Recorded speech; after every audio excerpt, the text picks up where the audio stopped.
अस्सलाम वालेकुम गाइस, उम्मीद है आप सब खैरियत से होंगे। मैं आप सबको अपने चैनल में वेलकम करता हूं। हम कॉम्प्लेक्स एनालिसिस का सब्जेक्ट बाकायदा आगाज़ करने जा रहे हैं, जो कि हायर मैथमेटिक्स में एक अहम सब्जेक्ट के तौर पर पढ़ाया जाता है।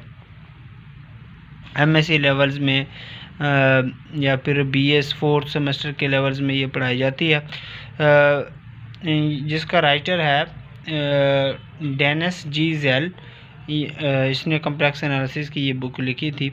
ठीक है, आज हम कॉम्प्लेक्स नंबर्स होता क्या होता है इसके ऊपर मुख्तलिफ बातें इंफॉर्मेशन फराहम कराऊँगा, और इसके बाद फिर हम एक्सरसाइज का बाकायदा आगाज़ करेंगे।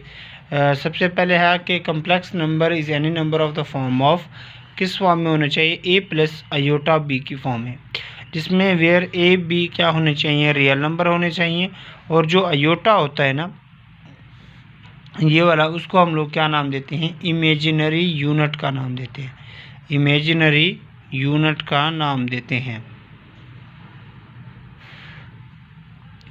अब इसके ऊपर सबसे पहले हमारे पास इसमें जो ए वाला पार्ट होता है, ये वाला इसको हम लोग कहते हैं रियल पार्ट्स। क्या कहते हैं, रियल ऑफ जी का जो पार्ट होता है वो आप लोगों का क्या होता है, सिर्फ ए होता है। ठीक है, और जो ये आयोटा के साथ होता है उसको हम लोग इमेजिनरी पार्ट कहते हैं। कौन सा पार्ट कहते हैं, इमेजिनरी पार्ट कहते हैं। वो इमेजिनरी ऑफ जी अगर पूछा जाए तो हम लोग उसको क्या लिखेंगे, बी का नाम देंगे। अब अगर इस इक्वेशंस के अंदर a इज इक्वल टू 0 हो जाता है तो z इज इक्वल टू होता है आयोटा b के ऊपर, तो इसको हम लोग प्योरली इमेजिनरी नंबर कहते हैं। क्या कहते हैं, प्योरली इमेजिनरी नंबर्स। ठीक है, इसी तरह अगर b इक्वल टू 0 हो जाता है तो फिर हमारे पास z जो बन जाएगा वो कैसे बन जाएगा, a बन जाएगा ना। b जब 0 हो जाएगा इसी क्वेश्चंस के अंदर तो a बच जाएगा, तो इसको हम प्योरली रियल नंबर कहते हैं। ठीक है,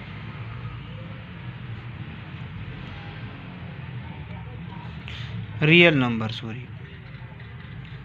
ठीक है, अब इसी तरह फिर हम बात करते हैं कि हर रियल नंबर को हम कॉम्प्लेक्स नंबर के फॉर्म में लिख सकते हैं। Every real number is a complex number, is a complex number. क्या कहते हैं, कॉम्प्लेक्स नंबर होता है।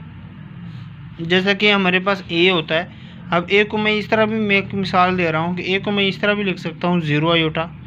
ठीक है, ये कॉम्प्लेक्स नंबर की फॉर्म में तो बन गया, लेकिन हमारे पास था कैसे, रियल नंबर की फॉर्म में था। ठीक है, तो इस तरह वो कहता है कि हर रियल नंबर को हम कॉम्प्लेक्स नंबर की फॉर्म में लिख सकते हैं।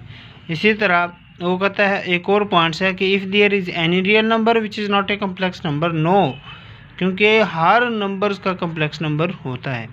और फिर एक और पॉइंट होता है, if there is any point which is not a complex number, any point which is not complex number, which is not complex number, yes.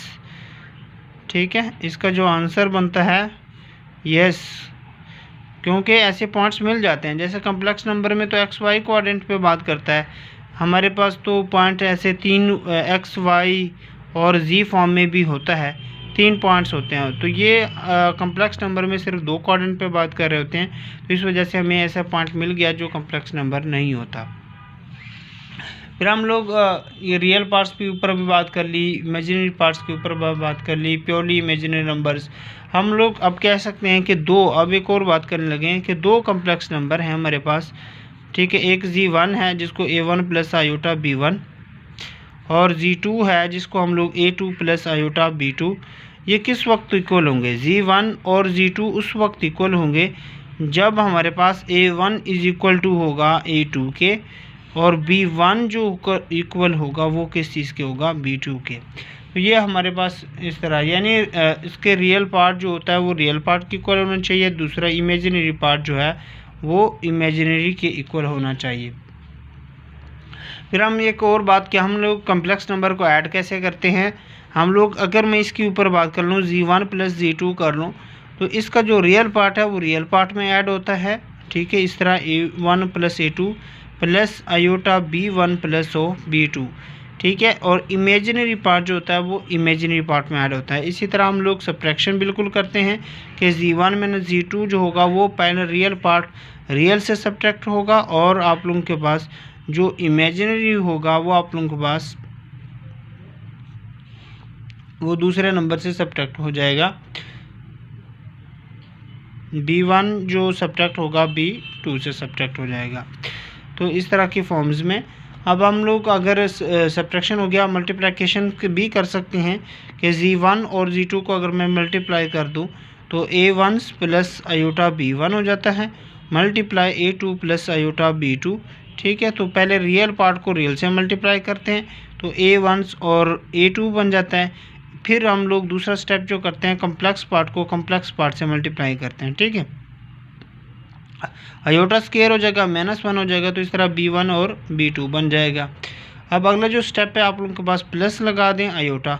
अब ये इसका रियल पार्ट इसकी इमेजिनरी के साथ तो क्या हो जाएगा A1 B2, और इसका जो कम्प्लेक्स पार्ट था इमेजिनरी पार्ट था उसके रियल नंबर से मल्टीप्लाई कर दो, आयोटा कॉमन ले लो तो B1 और A2 हो जाएगा, ठीक है। तो इस तरह की फॉर्म्स में हम लोग ये मल्टीप्लिकेशन होता है। इसी तरह हमारे पास डिवीजन भी हो जाती है कि Z1 ओवर Z2 जो होता है यानी A1 plus iota B2 B1 हो जाता है, A2 प्लस आयोटा B2 अगर मैं लिखना चाहूँ तो इसको सॉल्व इस तरह करूँगा, A1 plus iota B1 over A2 plus iota B2, sorry इस तरह। इसका जो है ना कॉन्जुगेट पार्ट आगे हम पढ़ेंगे कि कॉन्जुगेट कैसे होता है, ठीक है, ये चीज़ होती है। और सॉरी कॉन्जुगेट में क्या होता है कम्प्लेक्स नंबर वाले साइन जो है वो चेंज हो जाता है, ठीक है। तो ये इस तरह इसको फिर वैसे मल्टीप्लाई करेंगे तो हमारा आंसर आ जाएगा। अब जो कम्प्लेक्स नंबर है ना उसमें अंदर एसोसिएटिव प्रॉपर्टीज़ कम्यूटेटिव प्रॉपर्टीज़ ये सारी होल्ड करती हैं, यानी Z1 plus Z2 is equal होता है Z2 प्लस Z1 का। इसी तरह एसोसिएटिव लॉ भी होल्ड हो जाता है कि अगर हमारे पास 3 Z हों, Z1 plus Z2 plus Z3 हो जाता है, इसको करें ऐड, और Z1 plus Z2 plus Z3 इनको ऐड करें तो ये होल्ड हो जाता है। इसी तरह अंडर मल्टीप्लिकेशन भी होल्ड हो जाता है, ठीक है। अभी इसके ऊपर कई एग्जांपल्स हैं, मैं एक आधी एग्जांपल कर लेता हूँ। मैं कहता हूँ Z1 हमारे पास है 2 प्लस 4 आयोटा, ठीक है, और इसी तरह Z2 है हमारे पास -3 प्लस 8 आयोटा। अब अगर वो एडिशन के बारे में पूछ रहा है तो Z1 प्लस Z2 होगा जो कि रियल पार्ट रियल से सब ऐड होगा, तो 2 - 3 हो जाएगा प्लस 4 प्लस 8 आयोटा हो जाएगा, ठीक है ना। तो ये क्या हो जाएगा -1 बन जाएगा और ये 12 आयोटा बन जाएगा। तो इस तरह हमारे इसकी एडिशन हो जाएगी बिल्कुल। इसी तरह मल्टीप्लिकेशन जो मैंने ऊपर बता दी है आपको। अब आप लोगों के पास एक ज़ीरो क्या होते हैं, यूनिटी क्या होता है, इसके ऊपर मैं थोड़ा सा बताने जा रहा हूँ, ठीक है। अब ज़ीरो ऑफ कम्प्लेक्स नंबर क्या होता है, zero is in the complex number system. हमारे पास अगर इस फॉर्म में होता है 0 प्लस 0 आयोटा, तो इसको हम लोग क्या कहते हैं zero of the complex number, ठीक है। और यूनिटी क्या होती है, अगर z इज इक्वल टू होता है 1 प्लस 0 आयोटा की फॉर्म में हो तो इसको आप लोग क्या कहते हैं यूनिटी कहते हैं, ठीक है, unity of A complex numbers, ठीक है। जो ज़ीरो कॉम्प्लेक्स नंबर होता है ना उसको हम लोग एक और नाम देते हैं एडिटिव आइडेंटिटी के तौर पर भी नाम दे देते हैं, ठीक है। यानी 0 0 ही होता है, आंसर आप लोगों का 0 ही होता है, तो इस तरह आप लोग इसको कह सकते हैं। और ये जो चीज़ होती है उसको मल्टीप्लिकेटिव आइडेंटिटी भी कहते हैं ना, 1 होता है ना, इसका आंसर जो क्या आ रहा है 1, तो इसको मल्टीप्लिकेटिव आइडेंटिटी, और ये चूँकि आ रहा है 0 तो इसको एडिटिव आइडेंटिटी के नाम से भी करेंगे। उम्मीद है हमारी ये वीडियो आपको पसंद आ गई होगी। मज़ीद इस तरह की वीडियोस देखने के लिए हमारे चैनल को सब्सक्राइब कीजिएगा। मिलते हैं इस तरह की नई वीडियो में।